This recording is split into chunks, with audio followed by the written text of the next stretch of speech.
بسم اللہ الرحمن الرحیم۔ السلام علیکم۔ سلطان صلاح الدین ایوبی رحمۃ اللہ علیہ اپنی خوابگاہ میں آرام فرما رہے تھے۔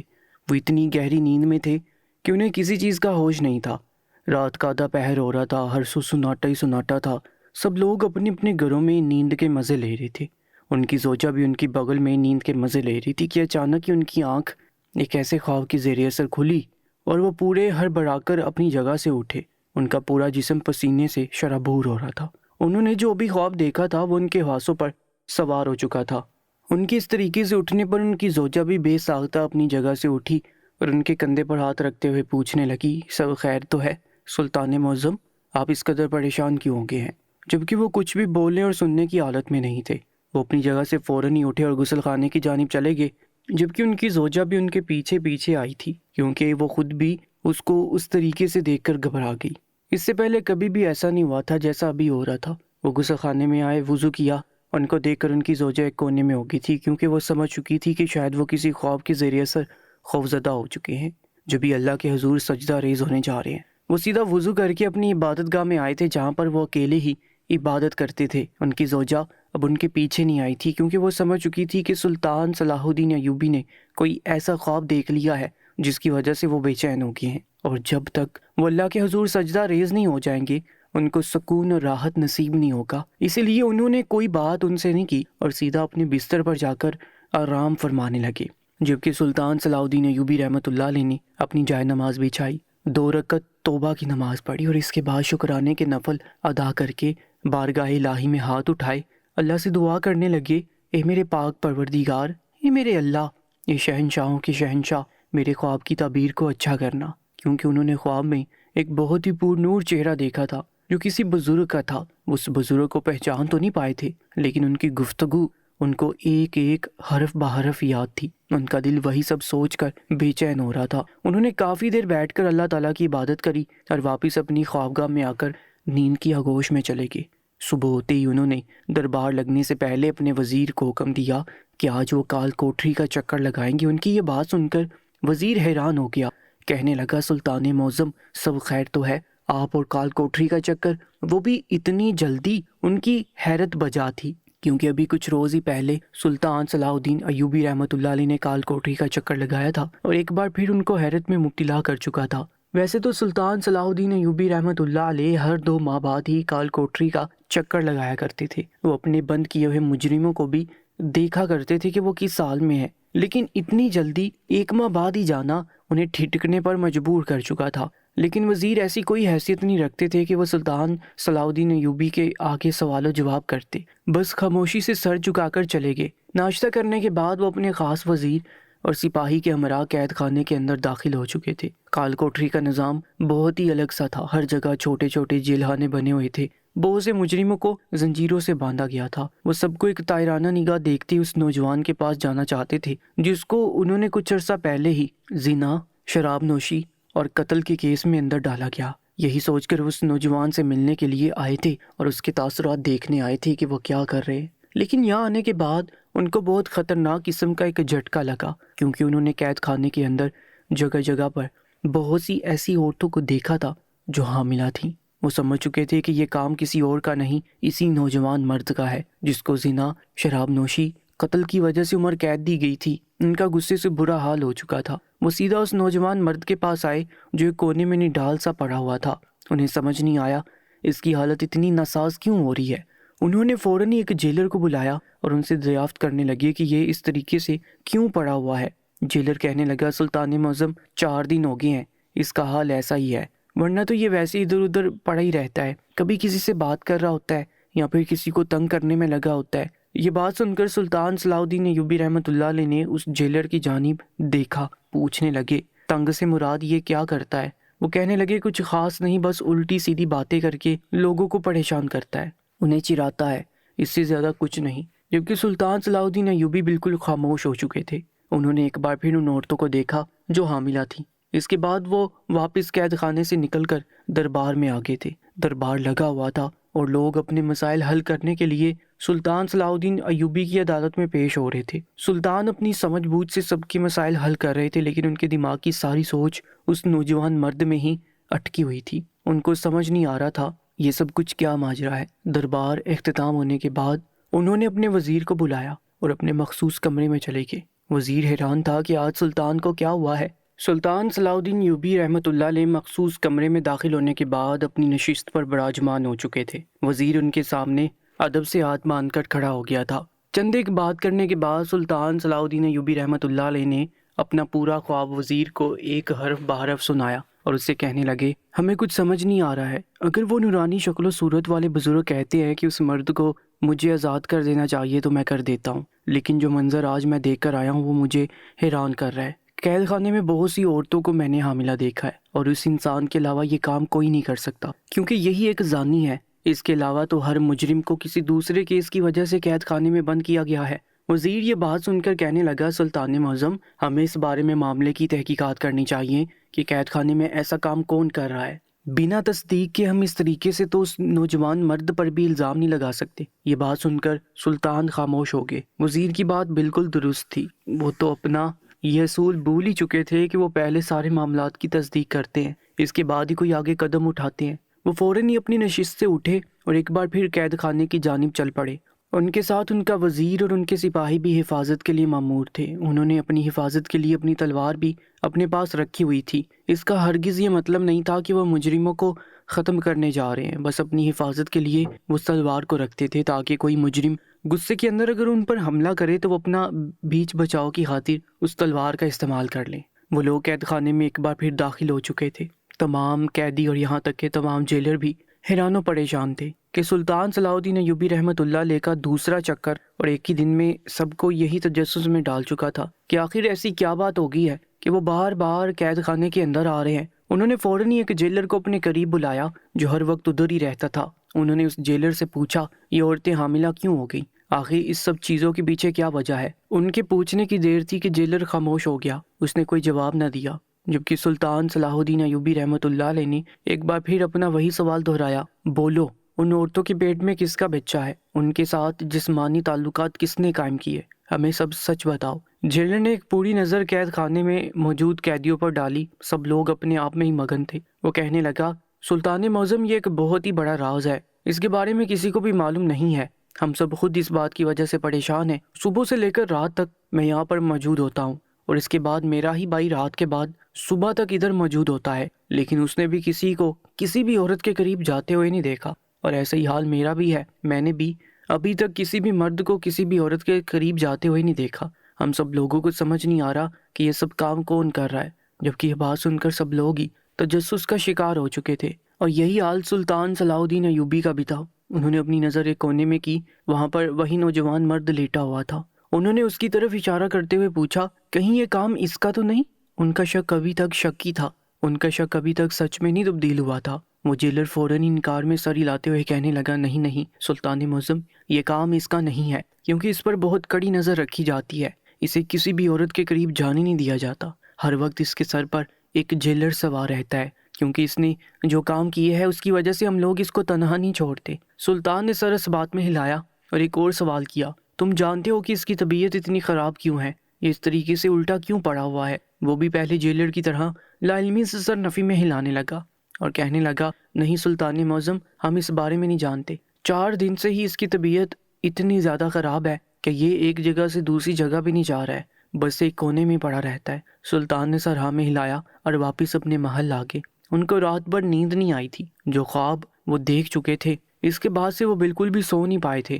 ان کے دماغ پر صرف اور صرف وہی نورانی شکل و صورت والے بزرگ سوار تھے۔ یہی سب سوچتے سوچتے نہ جانے کس پہر ان کی آنکھ لگی، انہیں علم نہ ہوا، رات کے آدھے پہر ایک بار پھر ان کے خواب میں وہی نورانی شکل و صورت والے بزرگ آئے تھے، اور وہ یہی بول رہے تھے کہ اس نوجوان مرد کو صلاح الدین آزاد کر دو، وہ بے گناہ ہے، اس نے کچھ نہیں کیا، اس کو آزاد کر دو۔ وہ ایک ہی بات کی گردان کیے جا رہے تھے۔ اس بار بھی سلطان صلاح الدین ایوبی رحمۃ اللہ علیہ ہڑبڑا کر اپنی جگہ سے اٹھے تھے۔ ان کے ہڑبڑانے کی وجہ سے ان کی زوجہ بھی بیدار ہو گئی تھی اور ایک بار پھر وہی سوال دہرا رہی تھی، سلطان معظم، آپ ایسا کون سا خواب دیکھ رہے ہیں جس نے آپ کی راتوں کی نیند اڑا دی ہے؟ آپ ہمیں تو اس بارے میں بتائیں۔ لیکن سلطان صلاح الدین ایوبی رحمۃ اللہ علیہ بالکل ہی خاموش تھے۔ وہ ایک بار پھر کل کی طرح اپنے بستر سے اٹھے، وضو کیا اور اللہ کے حضور سجدہ ریز ہو گئے۔ آج بھی انہوں نے اللہ سے یہی دعا کی تھی کہ وہ کسی بھی طریقے سے اس نوجوان مرد کا سچ ان کے سامنے لے آئے۔ وہ اس طریقے سے اس نوجوان کو آزاد نہیں کر سکتے تھے، لیکن اس پر بہت باری قسم کے الزام تھے کہ اس نے زنا کیا ہے، قتل کیا ہے، شراب نوشی کی ہے، جس کی وجہ سے وہ اس کو اتنی آسانی سے قید خانے سے رہائی نہیں دے سکتے۔ اگر وہ اس کو دیتے تو باقی قیدیوں کے ساتھ یہ ناانصافی ہوتی، اس لیے انہیں کوئی ایسا ثبوت سامنے لانا تھا جس کی وجہ سے اس نوجوان مرد کو باعزت بری کر دیتے۔ انہیں یاد تھا جب انہوں نے اس نوجوان کو یہ سزا سنائی تھی تو وہ بالکل خاموش تھا، اس نے اپنے منہ سے ایک لفظ ادا نہیں کیا تھا۔ انہیں اس بات پر حیرت ضرور ہوئی تھی، لیکن وہ کچھ بھی نہیں بولے تھے، بس خاموش رہے تھے۔ لیکن ابھی جو قید خانے میں وہ ہوتا ہوا دیکھ کر آئے تھے، وہ ان کے ہاتھ سلب کر چکے تھے کہ ایسے کیسے عورتیں بنا مردوں کے حاملہ ہو رہی ہیں۔ نماز ادا کر کے وہ اپنے مخصوص کمرے میں جا کر بیٹھ کے تھے اور اس بارے میں دھیان لگانے لگے تھے کہ آخر ایسا وہ کیا کریں جس سے سارے سچ ان کے سامنے آ جائے۔ پوری رات دھیان لگانے کے بعد ان کے سامنے صرف ایک یہی بات آئی تھی کہ اس نوجوان مرد کو اچھے سے کھنگالا جائے، اس کے بارے میں ہر چیز معلوم کی جائے جس سے سلطان صلاح الدین ایوبی رحمۃ اللہ علیہ ابھی تک پوشیدہ ہے۔ اگلے روز صبح ہوتے ہی انہوں نے اپنے وزیر کو حکم دیا کہ اس نوجوان مرد کے خاندان کے بارے میں ایک ایک چیز معلوم کی جائے اور پتہ کیا جائے کہ یہ کام وہ کب سے کر رہا ہے۔ وزیر نے سر اس بات میں ہلایا اور صبح سے نکلا، شام ڈھلنے تک وہ محل واپس آیا تھا، جب تک سلطان صلاح الدین ایوبی رحمۃ اللہ علیہ وزیر کے انتظار میں ہلکان ہوئے جا رہے تھے۔ ان کی پریشانی ان کے چہرے سے عیاں تھی۔ دربار میں موجود بہت سے درباری بھی حیران تھے کہ آج ایسا کیا ہو گیا ہے کہ سلطان صلاح الدین ایوبی رحمۃ اللہ علیہ کی نگاہیں محل کے دروازے سے ہی نہیں ہٹ رہی۔ ان کا انتظار تھوڑی دیر بعد اختتام ہو گیا تھا، کیونکہ سامنے سے وزیر داخل ہو چکا تھا۔ وزیر سیدھا سلطان صلاح الدین ایوبی رحمۃ اللہ علیہ کی نشست کے بالکل پاس آ گیا تھا اور ان کو سرگوشی زدہ آواز میں چند باتیں بتانے لگا جو وہ خود براہ راست اپنی آنکھوں سے دیکھ کر آیا تھا، اور جیسے جیسے سلطان کو ساری سچائی سے آگاہ کرتا جا رہا تھا ویسے ویسے ان کے چہرے سے ایک رنگ آ رہا تھا اور دوسرا جا رہا تھا۔ وہ فوراً ہی اپنی نشست سے کھڑے ہوئے اور وزیر کے ہمراہ قید خانے میں ایک بار پھر داخل ہو کے وہ سیدھا اس نوجوان مرد کے پاس آئے تھے جو الٹا پڑا ہوا تھا۔ سپاہیوں کی مدد سے اس نوجوان مرد کو فوراً ہی طبیب خانے بھیجا گیا تھا تاکہ اس کا علاج ہو سکے، اور تمام عورتوں کو حکم دیا گیا کہ وہ دربار میں حاضر ہو جائے۔ تھوڑی دیر بعد ہی حاملہ تمام عورتیں دربار میں قطار میں کھڑی ہوئیں۔ سلطان صلاح الدین ایوبی رحمۃ اللہ علیہ اپنی نشست پر ایک شان سے براجمان تھے۔ وہ غور سے تمام عورتوں کو دیکھ رہے تھے۔ ان کے برابر میں ہی ان کا خاص وزیر کھڑا ہوا تھا اور ان کی دائیں جانب تخت پر قاضی صاحب بیٹھے ہوئے تھے۔ سارے ماجرے کو غور سے دیکھ رہے تھے۔ سلطان نے تمام عورتوں پر ایک طائرانہ نگاہ ڈالی اور بلند آواز میں کہنے لگے، میں جو بھی پوچھوں گا مجھے سچ سننا ہے، کوئی بھی کسی بھی بات سے گھبرائے گا نہیں اور کسی بات سے ڈرے گا نہیں۔ آپ سب کے ساتھ انصاف ہوگا۔ جو شخص جھوٹ بولے گا اور سچائی کو چھپانے کی ذرا برابر بھی کوشش کرے گا تو یاد رکھنا اس کو قید خانے میں نہیں بلکہ پھانسی کے پھندے پر چڑھا دیا جائے گا۔ ان کی بات سن کر تمام عورتیں ہی خوفزدہ ہو گئی تھی اور حیرانی بڑی نگاہوں سے سلطان کو دیکھنے لگی۔ سلطان صلاح الدین ایوبی رحمۃ اللہ علیہ نے ان عورتوں کی جانب دیکھا اور کہنے لگے، آپ سب کے ساتھ یہ غلط کام کرنے والا کون شخص ہے؟ ہم اس انسان کو جانتے ہیں، لیکن اگر آپ لوگوں نے ہم سے یہ بات چھپائی تو یاد رکھیے گا آپ کے حق میں بھی یہ بات اچھی ثابت نہیں ہوگی۔ ڈرنے کی کسی کو ضرورت نہیں ہے، اس سلطنت کا بادشاہ میں ہوں، وہ آدمی نہیں۔ پورے دربار میں چہمگوئیاں شروع ہو گئیں۔ سب آپس میں سرگوشی میں باتیں کرنے لگے، جبکہ وہ عورتیں خوفزدہ سی سر جھکائے کھڑی ہوئی تھیں۔ سلطان صلاح الدین ایوبی رحمۃ اللہ علیہ بغور ان سب کے چہرے دیکھ رہے تھے، لیکن کوئی بھی ابھی تک کچھ نہیں بولا تھا۔ سلطان اپنی نشست سے کھڑے ہوئے اور ایک تلوار اپنے ہاتھ میں لے لی۔ دربار میں موجود سب لوگ ہی سلطان کو تجسس بڑی نگاہوں سے دیکھ رہے تھے۔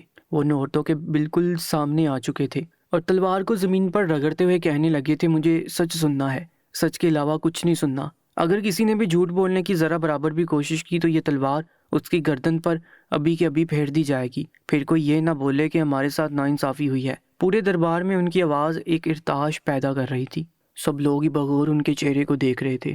انہوں نے ایک نظر کونے میں کھڑی ہوئی عورت کو دیکھا جو ان کے چہرے کو نہیں بلکہ زمین کو گور رہی تھی۔ وہ چلتے ہوئے اس عورت کے بالکل پاس آگے اور اس کی آنکھوں میں دیکھتے ہوئے پوچھنے لگے، بولو اے عورت، تمہارے ساتھ یہ ظلم کرنے والا کون ہے؟ کس نے تمہیں زیادتی کا نشانہ بنایا اور کس کا بچہ تمہارے پیٹ کے اندر موجود ہے؟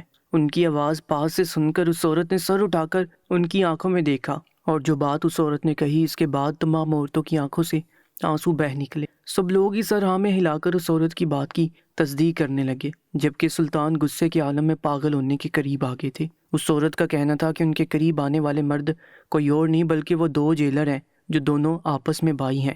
ایک صبح سے رات تک جیل میں موجود ہوتا ہے اور ایک رات سے صبح تک جیل میں موجود ہوتا ہے۔ یہ وہی دونوں بھائی ہیں جو ہمارے ساتھ اس طریقے کا کام کرتے ہیں۔ کل رات کو بھی جب وہ آدمی ایک عورت کے قریب جانے لگا تھا تو اس سے پہلے وہ نوجوان مرد جس کو زنا، شراب نوشی اور قتل کے کیس میں ڈالا گیا تھا وہ بچانے کے لیے آیا تھا، لیکن رات والے جیلر نے اس کے کندھے پر ایک ایسی چیز چبھوئی جس کے بعد اس کو ہوش نہیں آیا اور وہ وہیں ہوش سے بیگانہ ہو گیا اور اس نے اپنی درندگی کا نشانہ ایک اور عورت کو بنا لیا تھا۔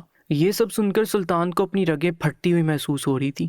انہیں اپنے خواب کے بارے میں اب سب کچھ سمجھ آ رہا تھا کہ وہ بار بار ان کی نیند میں کیوں آ رہا تھا۔ انہوں نے تمام عورتوں کو واپس قید خانے میں بھیج دیا کیونکہ ان عورتوں کی سزا ابھی تک مکمل نہیں ہوئی تھی، لیکن ان دونوں جیلر کو دربار میں طلب کر لیا گیا کیونکہ اب ان کی موت آ چکی تھی اور ان کو موت سے اب کوئی نہیں بچا سکتا تھا۔ تو دونوں کافی گھبرائے ہوئے سلطان کے دربار میں کھڑے ہوئے تھے۔ سلطان صلاح الدین ایوبی رحمۃ اللہ علیہ اپنی نشست پر ایک شان سے براجمان تھے۔ وہ بغور ان دونوں بھائیوں کو دیکھ رہے تھے جن کے چہروں کی ہوائیاں اڑی ہوئی تھی۔ سلطان نے دونوں کی جانب دیکھا اور کہنے لگے، تم دونوں کو یہ کام کرتے ہوئے ذرا برابر بھی شرم نہیں آئی کہ تم دونوں کی سلطنت کی رعایا میں شامل ہو؟ بلکہ تم دونوں تو میری فوج کا حصہ ہو، اس کے باوجود تم دونوں نے یہ حرکت کی، ہمارے قیدی عورتوں کے ساتھ یہ ظلم کیا۔ تم ہوتے کون ہو ان پر یہ ظلم ڈھانے والے؟ ان کی آواز سے محل کی در و دیوار بھی کانپ اٹھی۔ تمام بیٹھے ہوئے درباری بھی اپنی نشست چھوڑ کر کھڑے ہو گئے، جبکہ وزیر بھی گھبرا کر ان کے چہرے کو دیکھ رہا تھا۔ آج ان کی آواز میں اتنا غصہ اور گراہٹ تھی کہ اندر موجود عورتیں بھی جالی کے پاس آ کر دربار کا منظر دیکھنے لگی تھی۔ وہ دونوں مرد ان کی آواز سن کر کام سے گئے تھے، لیکن اپنے منہ سے ایک الفاظ ادا نہیں کیا تھا۔ سلطان صلاح الدین ایوبی رحمۃ اللہ علیہ ایک بار پھر دھاڑے اور غصے سے گراتے ہوئے کہنے لگے، جو پوچھا ہے اس کا جواب دو۔ تم دونوں آدمی ہوتے کون ہو ان عورتوں پر ظلم ڈھانے والے؟ تمہیں کس نے اجازت دی تھی ان کے قریب جانے کی؟ مسلمان ہو نا تم دونوں؟ کیا بھول چکے ہو کہ ہمارے اسلام کا کیا اصول ہے؟ ہمارے نبی کریم صلی اللہ علیہ وآلہ وسلم کے بتائے ہوئے اصولوں کو بھول چکے ہو؟ بنا نکاح کے کوئی مرد دوسری عورت کے قریب نہیں جا سکتا۔ تم دونوں نے یہ جرأت کیسے کی جبکہ ابھی تک وہ دونوں ایک لفظ نہیں بولے تھے؟ سلطان نے اپنے سپاہی کو حکم دیا۔ انہوں نے فوراً ہی دونوں کی گردنوں پر تلوار رکھ دی۔ تلوار رکھنے کی دیر تھی کہ دونوں ہی رٹو طوطے کی طرح بولنا شروع ہو گئے۔ وہ دونوں کہنے لگے، سلطان معظم، ہم اپنے نفس کے ہاتھوں مجبور ہو چکے تھے۔ ہم دونوں کی ابھی تک شادی نہیں ہوئی اور ہمیں ایک عورت کی ضرورت محسوس ہو رہی تھی، اور ایسے میں ہمیں قیدی عورتوں کا ہی خیال آیا کیونکہ وہ بھی تو ایک مجرم ہے اور انہیں مجرم کے طور پر ہی قید میں ڈالا گیا ہے۔ تو ہم نے یہی سوچا کہ انہیں ان لوگوں کو ہی استعمال کر لیا جائے، لیکن ہم نہیں جانتے تھے کہ وہ لوگ حاملہ ہو جائیں گی۔ سلطان صلاح الدین ایوبی رحمۃ اللہ علیہ نے جب یہ بات سنی تو وہ اپنی نشست سے غصے کے عالم میں کھڑے ہو گئے اور گرجتے ہوئے کہنے لگے کہ ان دونوں کا ابھی کے ابھی سر قلم کر دو۔ ان دونوں کی جرأت کیسے ہوئی یہ فیصلہ کرنے کی کہ مجرم عورتوں کے ساتھ اس طریقے کا برتاؤ کیا جائے گا؟ عورت عورت ہی ہوتی ہے، اگر وہ مجرم ہے تب بھی اس کو پھول کی طرح رکھا جائے گا، اگر وہ معصوم ہے تب بھی اسے پھول کی طرح رکھا جائے گا۔ آپ صلی اللہ علیہ وآلہ وسلم نے عورت کو ایک الگ ہی رتبہ دلایا ہے، تو تم ہوتے کون ہو ان کے ساتھ اس طریقے کا ظلم کرنے والے؟ جبکہ وہ دونوں ان کی بات سن کر گھٹنوں کے بل گر گئے تھے اور ہاتھ جوڑتے ہوئے معافی مانگنے لگے کہ سلطان معظم ہمیں آخری موقع دے دے، ہم دوبارہ یہ کام نہیں کریں گے، ہم کسی عورت کی جانب نگاہ اٹھا کر بھی نہیں دیکھیں گے، بلکہ ہم شادی کر لیں گے۔ اگر ہمیں ایسی ضرورت محسوس ہوگی تو ہم اپنی بیوی کے قریب چلے جائیں گے، خدارا ہمیں معاف کر دو۔ لیکن سلطان صلاح الدین ایوبی رحمۃ اللہ علیہ کا غصہ سوا نیزے پر پہنچا ہوا تھا۔ انہوں نے فوراً ہی اپنے سپاہیوں کو حکم دیا کہ ان کا سر در سے جدا کر دیا جائے، کیونکہ وہ اپنی رعایا میں اپنی فوج میں ایسے آدمیوں کو رکھنا ہی نہیں چاہتے جن کو عورت کی عزت کے بارے میں معلوم ہی نہ ہو۔ ان کے حکم دینے کی دیر تھی اور چند منٹ بعد ہی دونوں سپاہیوں کے سر زمین دوز ہو چکے تھے۔ طبیب خانے سے سلطان تک یہ بات پہنچ چکی تھی کہ وہ نوجوان اب صحت یاب ہو چکا ہے۔ فوراً ہی اگلے روز جب دربار لگایا گیا تھا تو اس آدمی کو بھی طلب کیا گیا جس کو زنا، قتل اور شراب نوشی کے کیس میں اندر ڈالا گیا تھا۔ وہ آدمی اس دن کی طرح ہی آج بھی سلطان کے آگے بالکل خاموش تماشائی کی طرح سر جھکا کر کھڑا ہوا تھا۔ سلطان نے اس نوجوان مرد کو دیکھا، اس کے چہرے پر انہیں کوئی ایسی رمق محسوس نہیں ہوئی جو اسے گنہگار ثابت کرتی ہو۔ وہ بہت سادہ سا انسان محسوس ہو رہا تھا۔ سلطان صلاح الدین ایوبی رحمۃ اللہ علیہ نے اس نوجوان کو دیکھتے ہوئے کہا، نوجوان مرد، تم تو ایک شرابی تھے، اگر تمہیں 2 دن شراب نہ ملے تو تم جی نہیں سکتے، تو پھر تم اتنے روز بنا شراب کے کیسے گزار کر رہے ہو؟ جبکہ ان کی بات پر بھی اس نوجوان نے سر نہیں اٹھایا تھا۔ انہوں نے ایک بار پھر وہی سوال دہرایا، تم تو زانی بھی ہو، اتنے دنوں سے تمہیں کوئی عورت نہیں ملی تو تم اپنے نفس پر کیسے قابو کیے بیٹھے ہو؟ ابھی تک وہ نوجوان مرد بالکل خاموش تھا۔ وہ مزید بولے، تم نے تو کئی قتل بھی کیے ہیں، تمہارا اب دل چاہ رہا ہوگا کہ تم کسی کو قتل کرو، تو تم اتنے روز سے بنا قتل کے کیسے بیٹھے ہوئے ہو؟ تم تو انسان کے روپ میں ایک جانور ہو. تم نے کیوں ایک عورت کی عزت بچانے کے لیے خود کی جان کی پرواہ بھی نہیں کی اور خود کو خطرے میں ڈال دیا؟ ابھی تک وہ نوجوان خاموش تھا، جبکہ تمام درباری اور دربار میں ابھی کافی ساری رعایا بھی حیران ہو کر اس نوجوان مرد کو دیکھ رہی تھی، جبکہ سب کے چہروں پر ایک یہی سوال تھا کہ سلطان صلاح الدین ایوبی رحمۃ اللہ علیہ اس نوجوان مرد سے ایسے سوالات کیوں کر رہے ہیں؟ کافی دیر تک انہوں نے اس کے جواب کا انتظار کیا، لیکن جب اس نے کوئی جواب نہ دیا تو پھر وہ خود ہی بولے، تم نے کیوں اپنے بھائی کا الزام اپنے سر لیا تھا؟ یہ بات سننی تھی کہ اس نوجوان مرد نے ہڑبڑا کر اپنا سر اٹھا کر سلطان کی جانب دیکھا تھا. تم تو ایسا کچھ بھی نہیں کرتے تھے، بلکہ تم تو ایک حافظ قرآن اسلام کی پاسداری کرنے والے نوجوان مرد ہو، تو تم نے ایسا گناہ اپنے سر کیوں لیا جس کا کوئی سر پیر ہی نہیں ہے؟ اپنے بھائی کو کیوں بچایا؟ جبکہ اس نوجوان کی آنکھیں جھکتی جا رہی تھی، وہ کچھ نہیں بول رہا تھا. سلطان اپنی نشست سے کھڑے ہو گئے تھے اور چلتے ہوئے قدم با قدم اس نوجوان مرد کے بالکل سامنے آگے تھے اور ہاتھ بڑھا کر اس کے کندھے پر رکھا. وہ ایک بار پھر بولے، ڈرو نہیں، ہم تمہارے بھائی کے ساتھ کچھ نہیں کریں گے. ہمیں بتاؤ کہ تم نے وہ الزام خود کے سر کیوں لیا تھا؟ اس نوجوان مرد نے اپنی آنکھیں اٹھا کر سلطان کو دیکھا اور دھیرے سے کہنے لگا، یہ میری ماں کا فیصلہ تھا. جبکہ اب سب کے چہروں پر ہی تجسس آ گیا تھا. وہ نوجوان مرد مزید کہنے لگا، ہم دونوں بھائی جڑواں ہیں، ہماری شکل ایک جیسی ہے. میری ماں سب سے زیادہ لگاؤ میرے بھائی سے رکھتی ہے، لیکن وہ ایک زانی ہے، شرابی ہے، قاتل ہے. اس وجہ سے آپ تک یہ خبر پہنچ گئی تھی اور آپ نے اس کو عمر قید کی سزا سنا دی تھی. جب میری ماں کو یہ بات معلوم ہوئی تو اس کی حالت بہت زیادہ خراب ہو چکی تھی. میں اپنی ماں کو اس طریقے سے روتا تڑپتا نہیں دیکھ سکتا تھا. میرا دل کٹا جا رہا تھا. میرے لیے میری ماں سب سے اہم ہے اور میری ماں کے لیے سب سے زیادہ اہم ان کا وہ بیٹا اہم ہے. اپنی ماں کی حالت دیکھ کر میرا دل پسیج گیا تھا اور میں نے اپنے بھائی کو یہاں سے روانہ کر کے اس کا الزام اپنے سر لے لیا تھا. سلطان معظم، میں نے یہ قربانی صرف اور صرف اپنی ماں کے لیے دی ہے. میرا بھائی اس سزا کے بعد سدھر چکا ہے، اس نے یہ تمام کام چھوڑ دیے ہیں اور میری ماں کے ساتھ بغداد میں قیام پذیر ہے. میں آپ سے التماس کروں گا کہ اس کی سزا میں کاٹ رہا ہوں، مجھے کاٹنے دیں، لیکن اس کو کچھ نہ کہا جائے. سلطان کے پاس ساری خبر پہنچ چکی تھی. وہ جو بول رہا تھا سب سچ تھا. وزیر نے کل انہیں یہی سب کچھ بتایا تھا اور حاملہ عورتوں کے بارے میں انہوں نے ان عورتوں سے ہی ساری سچائی معلوم کر لی تھی. اس نوجوان مرد کو سب لوگوں کے سامنے ہی باعزت بری کر دیا گیا تھا، جبکہ اس انسان کو بھی معاف کر دیا گیا تھا جو اپنی ماں کا لاڈلا تھا. اس نے وہ سارے کام چھوڑ دیے تھے جس کی وجہ سے اس کے بھائی کو سزا ملی تھی. اسی لیے سلطان نے دونوں بھائیوں کو ہی اس کی ماں کے پاس روانہ کر دیا. اس واقعے سے یہ بات ثابت ہوتی ہے بعض اوقات خواب جھوٹے نہیں ہوتے. اس کی تصدیق اگر ہم اچھے سے کریں تو اس کی تعبیر ہمارے سامنے آ ہی جاتی ہے. مزید ایسی ہی سبق موز کہانیوں اور سچے واقعات کے لیے ہمارے YouTube چینل کو سبسکرائب کر کے ساتھ موجود بیل آئکن پر بھی کلک کر لیجیے گا.